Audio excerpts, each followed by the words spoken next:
काल परवाचे ते मोघल त्यांचा जर तुम्हास एवढा कळवळा येत असेल तर खुशाल जा त्या मोघलांबरोबर. तुम्हा शिर्क्यांना अद्दल घडवण्याची ताकद आहे आमच्या मनगटात.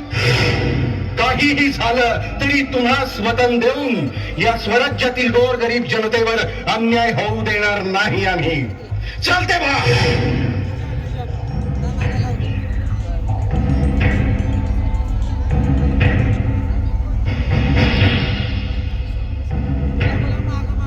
गणोजी शिर्के रागाने निघून जातात ते सरळ औरंगजेबास फितूर होत. संभाजीराजे संगमेश्वर येथील सरदेसाईंच्या वाड्यावर विश्रांती घेत आहेत. ही खबर ते औरंगजेबास देतात. सक्का मेहुणा पक्का वैरी निघतो. संभाजी महाराज वाड्यावर आहेत ही बातमी मिळताच मुघल फौज सरदेसाईंच्या वाड्यावर हल्ला चढवते.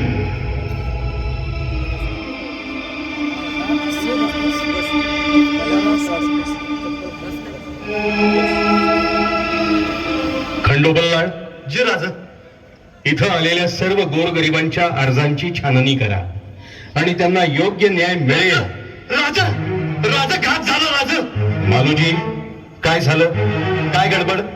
राजा वैरी घाट ओलांडून संगमेश्वरावर चालून येते. अहो 600-700 स्वारांचा तांडा आहे.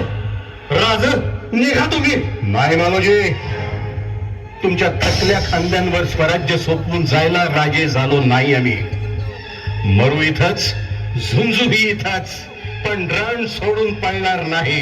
राज तुम्हाच खंडोबाची हान आहे. राज निघा. राज हो राजाजी, आपण निघावं. आम्ही आहोत इथे. नाही कवीजी, कदापि नाही. अहो या तलवारी